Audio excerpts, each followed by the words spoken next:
lagi bersama kami di channel Banera. Sahabat channel Banera, kapan dan dimanapun berada.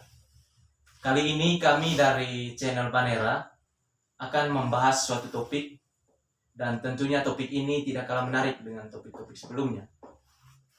Kali ini dari channel Banera akan membahas topik tentang kekerasan seksual.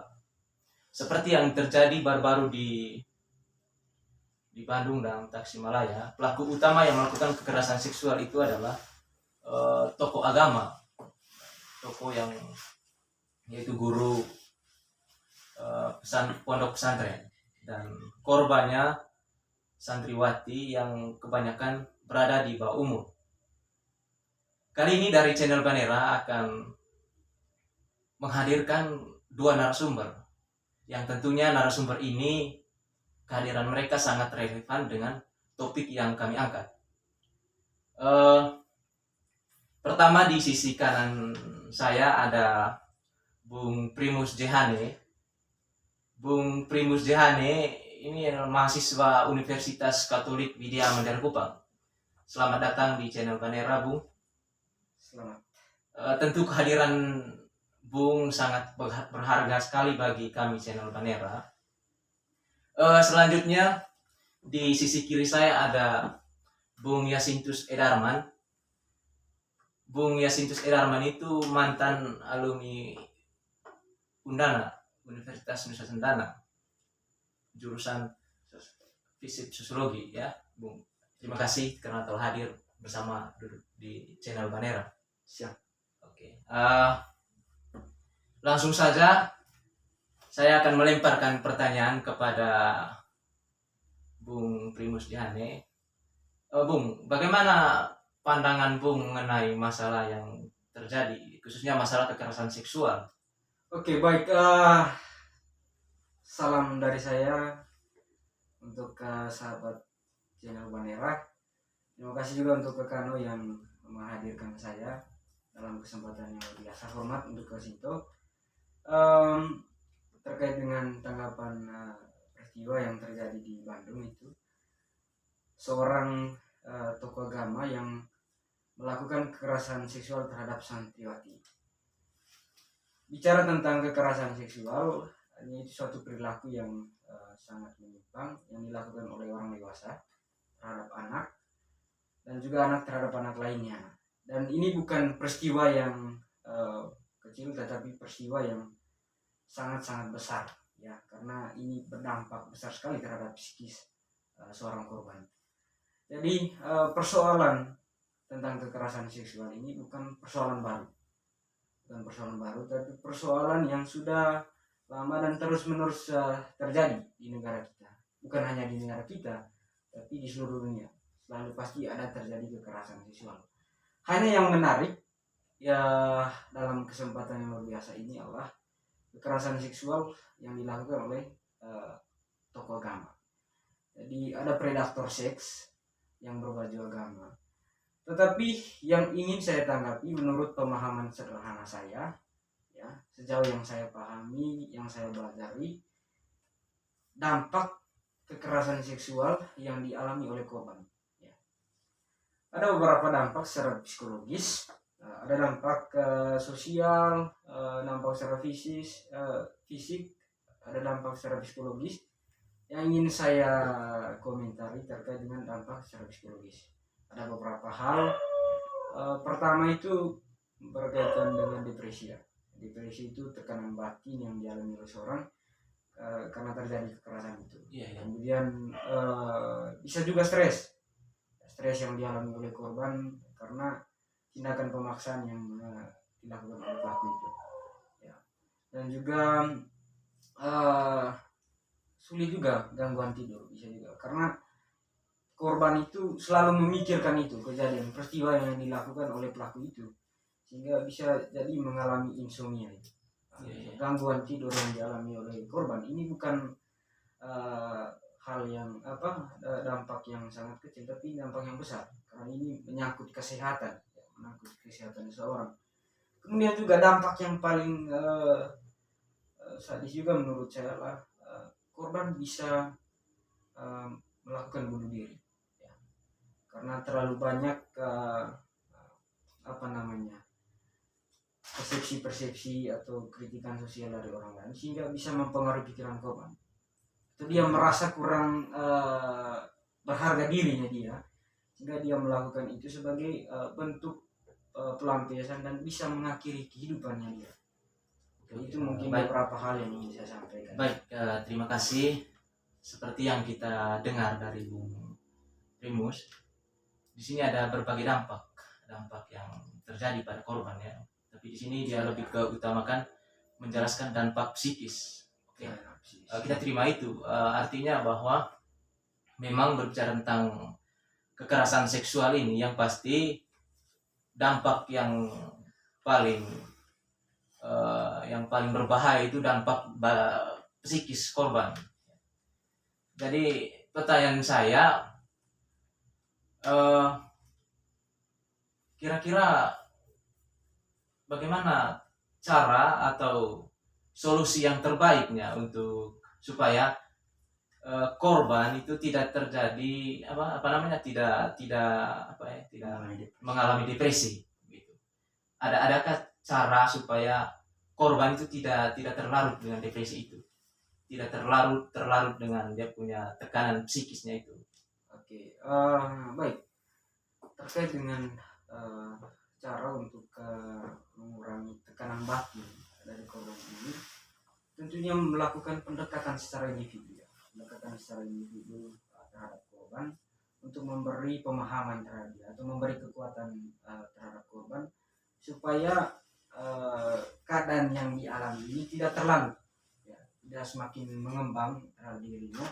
Mesti ada dukungan dari orang lain supaya dia tidak mengingatkan peristiwa itu lagi, dan juga supaya peristiwa ini tidak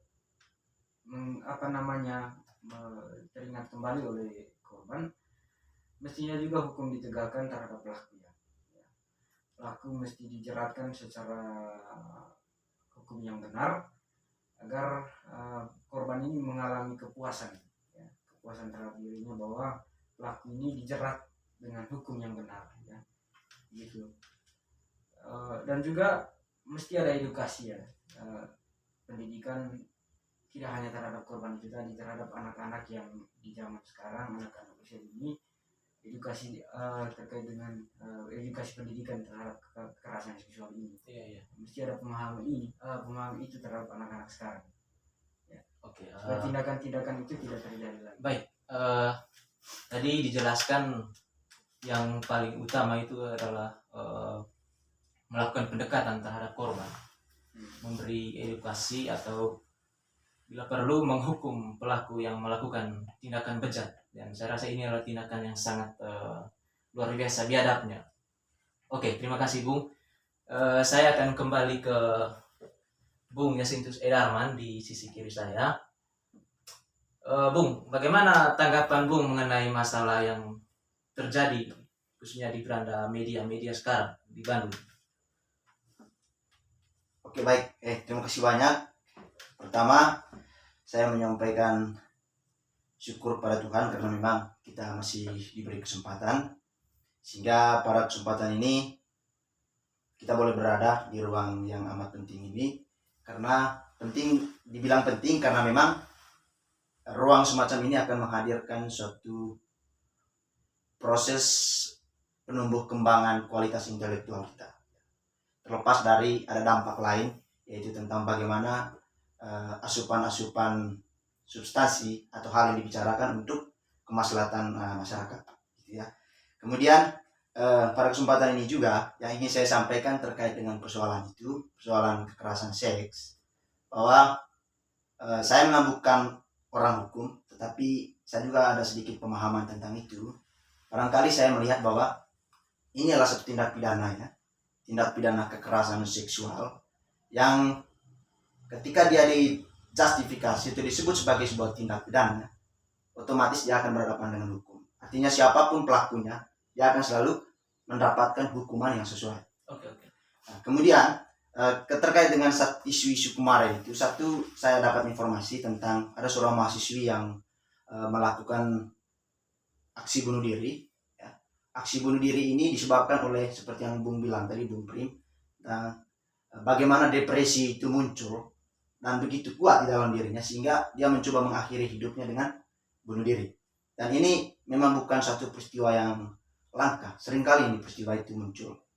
Tapi saya melihat begini, bahwa kita harus tahu betul persoalan ini atau fenomena bunuh diri ini timbul itu disebabkan oleh apa? Bukan karena depresi itu. Saya rasa depresi itu merupakan suatu sumber sekundernya, bukan primernya. Primernya apa? Kalau kita mau cari faktanya, pertama itu karena apa? Karena ada seorang pria yang notabene adalah pacarnya, tetapi ingin melakukan suatu tindakan kekerasan seksual. Kekerasan seksual ini dalam bentuk ancaman. Kemudian kemarin kalau kita dapat informasinya itu tentang bagaimana seorang laki-laki itu melakukan hubungan seksual dengan dia. Kemudian setelah proses hubungan itu mendapatkan hasil, mereka berupaya untuk menggugurkan bayinya. Itu kan peristiwa yang muncul ya. Kemudian karena peristiwa itu adanya depresi dan berujung kepada tindakan kematian. Saya rasa begini, ketika dilihat kemarin itu, laki-laki itu dihukum hanya 5 tahun penjara. Dan menurut saya, ini hukum yang tidak bebas menurut saya. Ini cara pandangan personal ya. Tidak menuntut semua orang untuk mengikuti cara berpikir saya. Tetapi menurut saya ini adalah cara pandang saya secara pribadi bahwa itu hukuman yang tidak pas. Karena menurut saya, penyebab dasar persoalan ini muncul adalah seorang pria itu sendiri. Dan dia adalah penyebab primernya. Penyebab primer yang akan menimbulkan persoalan itu muncul. Itu dari sisi itunya. Kemudian dari sisi yang lain bahwa saya melihat persoalan ini, persoalan menyangkut kekerasan seksual ini, itu adalah satu fenomena sosial. Fenomena sosial yang kalau orang sosial itu bahkan lebih khusus saya bilang, orang sosiologi itu akan melihat ini sebagai sebuah patologi sosial. Sebuah penyakit sosial. Kenapa disebut penyakit atau disebut patologi? Karena dilihat dari nilai-nilai kehidupan sosial, dari perspektif itu dia mengatakan bahwa tindakan ini merupakan tindakan penyimpangan. Makanya disebut sebagai patologi. Itu dari perspektif sosialnya. Kemudian juga kita bisa mengatakan ini kan sebuah kriminalitas, ya kan? Dari sudut pandang kriminologi, ilmu kriminologi, justru ini melihat sebagai sebuah tindakan kriminal yang ketika dibilang sebagai tindakan kriminal, secara otomatis ada hukum atau ya ada hukuman yang diberikan kepada pelaku supaya menimbulkan efek jerah, kan begitu. Tetapi begini kenyataannya, kalau kita mau melihat realita itu ya, bahwa ini kan persoalan yang berulang kali muncul, bahkan setiap tahun nyaris ini terjadi, rentet, ya kan?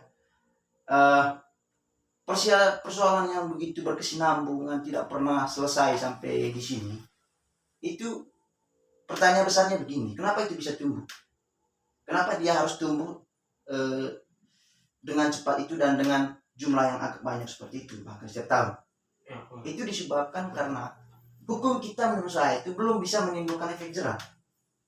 Artinya pelaku orang itu tetap tidak pernah mempertimbangkan dari sisi apa yang akan dia dapat ketika dia melakukan kejahatan.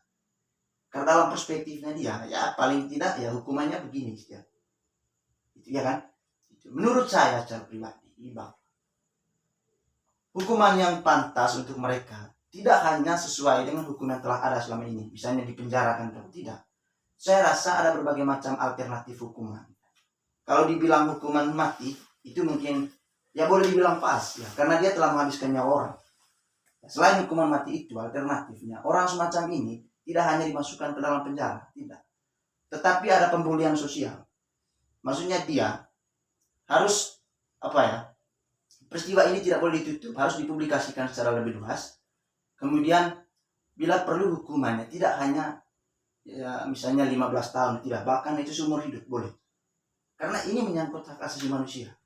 Bukan menyangkut hak asasi saja, tapi hak asasi manusia itu hak untuk hidup. Dia sudah ambil hak hidup manusia lain, maka selayak dan sepantasnya dia juga harus dihukum sesuai dengan perbuatannya itu. Paling tidak ya dia harus dihukum itu, kalau di penjara dia hukum itu harus seumur hidup pula, kan gitu. Itu menurut saya. Kemudian dari peristiwa ini saya melihatnya juga begini, selain apa yang disampaikan oleh Bung Prim tadi dari kacamata psikologis, itu melihat soal bagaimana reaksi psikis orang ya.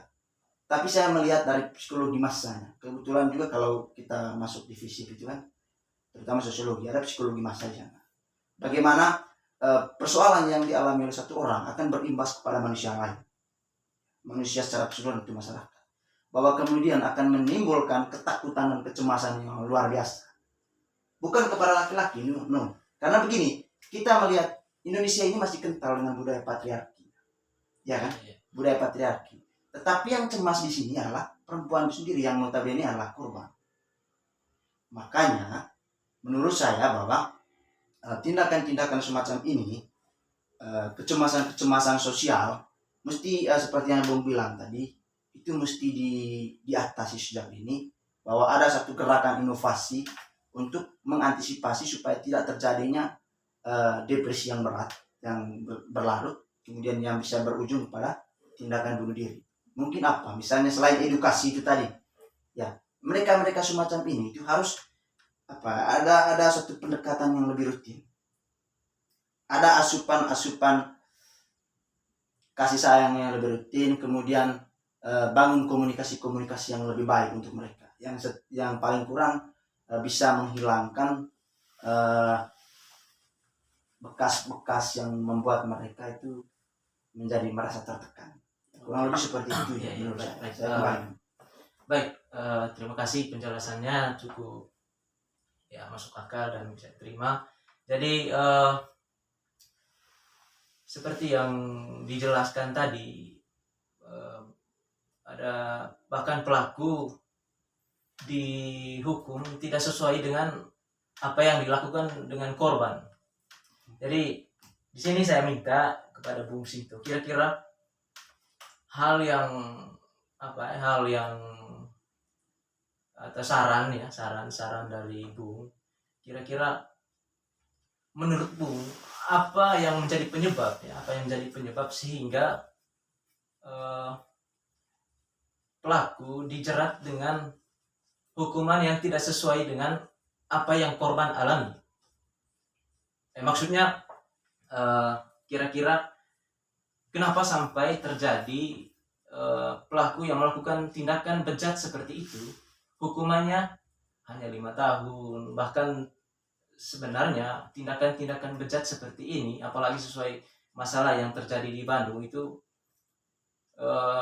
hukumannya harus jangan yang 5 tahun, bila perlu hukuman mati. Kira-kira kenapa sampai terjadi seperti itu?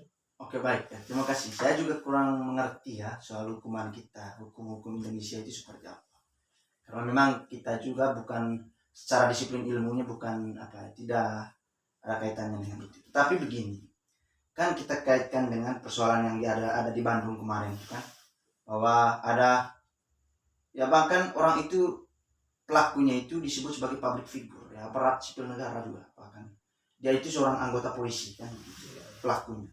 Yang kita lihat ini kan sebetulnya peristiwa kematian itu muncul karena depresi kan gitu. Depresi itu kan penyebab sekunder. Penyebab primernya apa? Kan begitu mau kita gali. Penyebab primernya itu adalah si laki-laki itu, sehingga adanya kematian.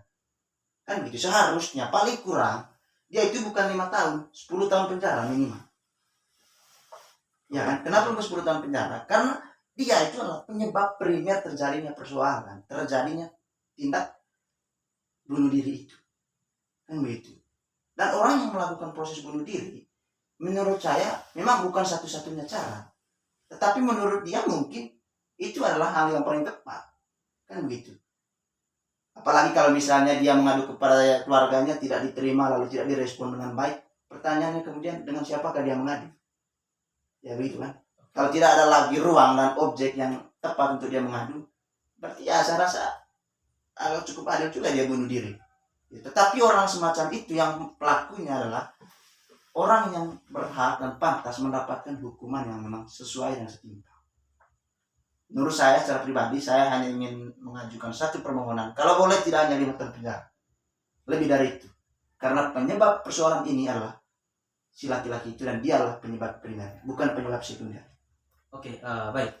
Terima kasih.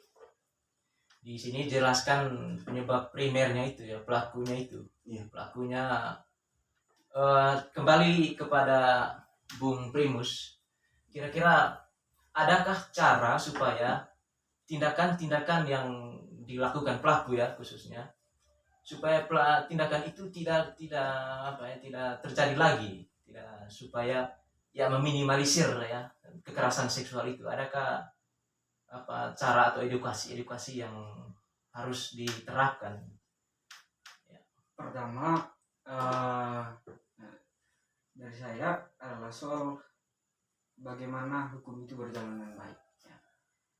Agar peristiwa ini pelaku itu benar-benar dihukum sesuai dengan peristiwa yang telah dia buat. Tidak, maksudnya begini, maksudnya sorry. Maksudnya adakah cara supaya kejadian seperti ini tidak terulang lagi? Nah, Tidak terulang. baik. Baik, Itu yang mau saya berupa, tambahkan ya, tadi baik, soal berupa, bagaimana ya. peristiwa ini sebenarnya menjadi pembelajaran untuk semua orang.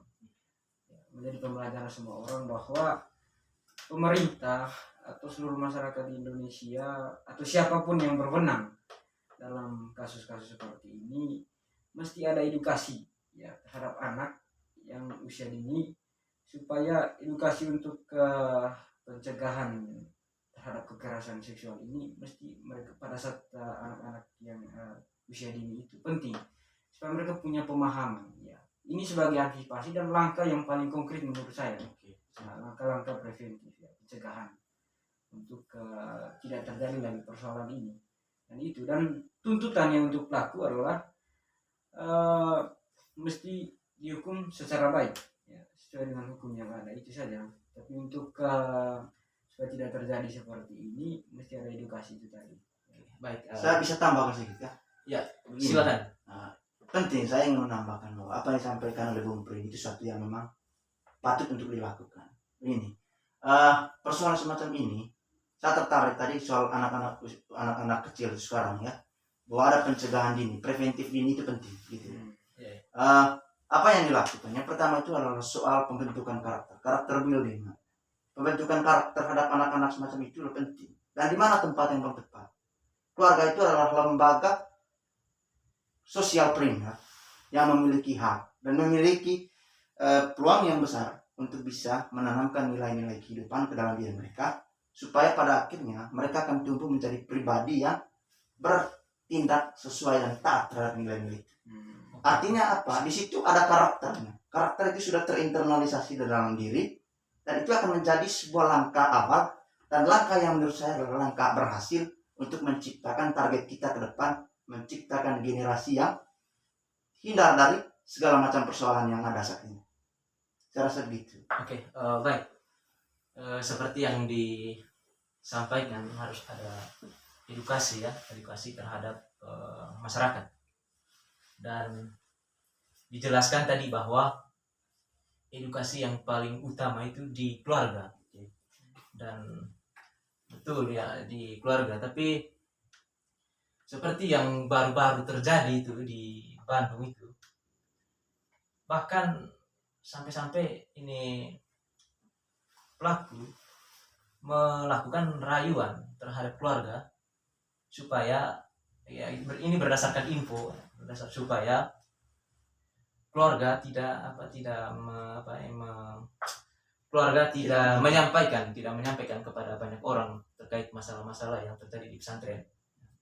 Bahkan keluarga tahu bahwa anaknya atau korbannya sudah mengandung. Tapi dengan cara-cara yang dilakukan pelaku, dengan rayuan-rayuan ada banyak ya, misalnya memberi uang terhadap keluarga, itu sampai keluarga menerima semua itu. Yang menjadi pertanyaan saya, kira-kira kalau bentuknya seperti ini, kira-kira apakah ada solusi yang diberikan terhadap dari keluarganya saja, memberikan kesempatan kepada pelaku untuk melakukan hal bejat seperti itu? Kepada Bung Yasintus. Oke, baik ya, terima kasih banyak. Mungkin nanti bisa ditambahkan ya. Tapi begini, kalau misalnya terkait dengan soal pelaku tadi, saya ingin mengatakan begini. Sejago-jago dan sehebat-hebatnya orang berterbang, dia tetap akan jatuh ke tanah.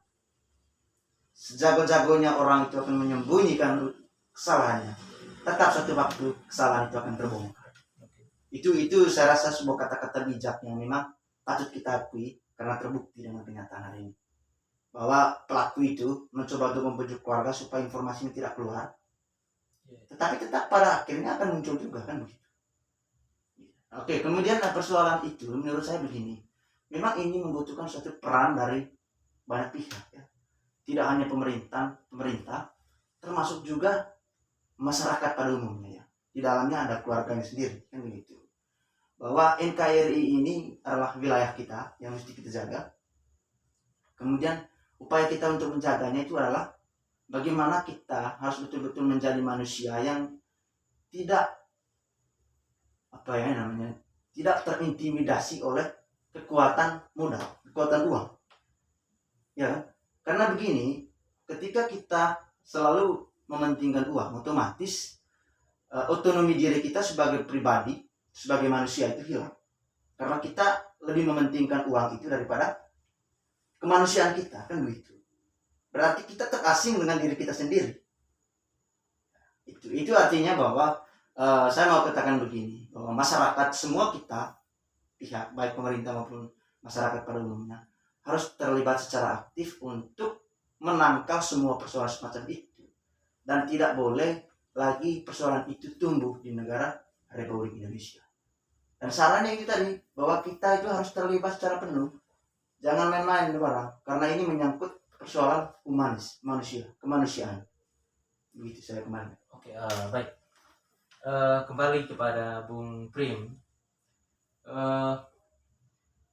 Dari Bung Prim, adakah cara supaya tidak hanya korban yang kita beri edukasi, tapi terhadap keluarga, lingkungan juga itu kita harus memberi edukasi supaya hal sedemikian tadi seperti yang dijelaskan tidak terjadi lagi, atau hanya gara-gara uang sampai korban tadi sampai keluarga korban merelakan rasa kemanusiaannya gitu.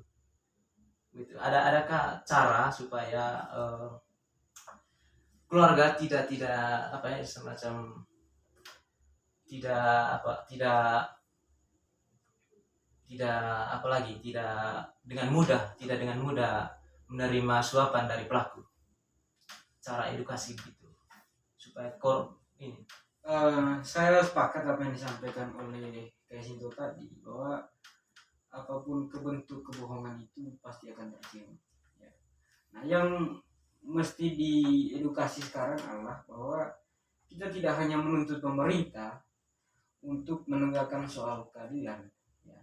Masyarakat juga mesti beredukasi bahwa kebohongan itu tidak boleh disembunyikan, mesti ada solidaritas kerjasama itu supaya kebohongan itu terbongkar. Ya memang manusia itu ketika ada rayuan, apalagi dirayu dengan uang ya, itu kenikmatan pribadinya itu sangat tinggi sekali ya. Dia akan cepat tergoda dengan hal itu ya. Memang orang bisa katakan bahwa uang segala-galanya, tapi itu mesti kita beredukasi supaya tidak terjadi seperti itu. Dan kita tidak boleh hanya menuntut pemerintah, tapi ini butuh kerjasama semua pihak ya. Pendidikan itu ada 3 menurut pengalaman saya, dalam keluarga, di sekolah, di lingkungan sosial, di lingkungan masyarakat. Jadi ketika misalkan 3 kelompok ini saling berkontribusi dan melakukannya dengan baik, jadi saya rasa untuk persoalan seperti ini pasti terjadi degradasi ya, ada penurunan ya. Yang penting ada kerjasama yang baik, itu saja ya. Oke, baik, seperti yang dijelaskan tadi bahwa pendidikan itu ada 3 ya, yaitu dari lingkungan keluarga, dari lingkungan pendidikan, lingkungan formal, dan lingkungan sosial. Di sini saya minta pendapat dari Bung Yasintus ya.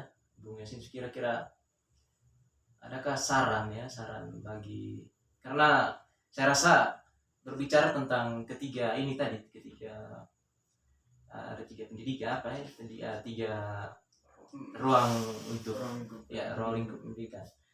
adakah cara supaya ketiga ruang lingkup pendidikan ini tadi harus bekerja sama gitu? Ada cara atau mungkin ada saran untuk Baik. pemerintah atau itu? Yang pertama begini, soal cara itu yang pertama tidak terlepas dari sosialisasi. Bahwa pemerintah sebagai instrumen negara hadir untuk menciptakan suatu kondisi yang enak, kondisi yang elok. Dalam konteks peristiwa semacam itu, otomatis negara hadir dengan aparatnya sebagai instrumen untuk memberikan sosialisasi kepada, pertama itu kepada masyarakat, kepada keluarga, kepada pihak sekolah, dan kepada masyarakat. Sosialisasinya di sini itu berkaitan dengan bagaimana kekompakan mereka, kerjasama mereka. Karena begini, negara ini nyawanya ada di mereka. Nyawanya ada di mereka. Ketika mereka, ketiga aspek ini tidak bekerja sama, secara otomatis mereka atau peristiwa-peristiwa itu akan selalu muncul. Nah, untuk mengantisipasi seluruh persoalan yang muncul atau mengurangi seluruh peristiwa-peristiwa yang muncul, berarti hal yang mesti dilakukan adalah kekompakan dari tiga elemen ini. Dan untuk adanya pemahaman kekompakan dalam situ, dalam tiga elemen, negara hadir untuk selalu memberikan sosialisasi yang rutin tentang bagaimana menjadi warga negara Indonesia yang baik dan benar, yang memahami keberadaan mereka sebagai warga negara Indonesia yang notabene memiliki tugas dan kewenangan untuk kemaslahatan masyarakat pada umumnya. Jadi sosialisasi itu penting. Oke, baik. Sosialisasi itu sangat penting. Jadi mungkin diskusi kita pada malam hari ini mungkin terlalu sudah pas waktunya ya. Jadi di sini saya minta kedua narasumber untuk menyampaikan saran dari kedua narasumber, kira-kira saran yang terbaiknya supaya masalah-masalah seperti ini tidak terulang lagi. Ya, pertama saya minta kepada Bung Primus untuk menyampaikan kira-kira harapannya seperti apa, sarannya seperti apa, baik saran bagi masyarakat, saran bagi pihak keluarga dan pemerintah, kira-kira seperti apa? Baik, terima kasih Keno. Paling penting menurut saya adalah soal kesadaran bahwa entah itu baik di keluarga, pemerintah, siapapun itu yang terlibat dalam yang berwenang dalam peristiwa-peristiwa seperti ini, mesti ada kesadaran bahwa peristiwa ini penting untuk diatasi.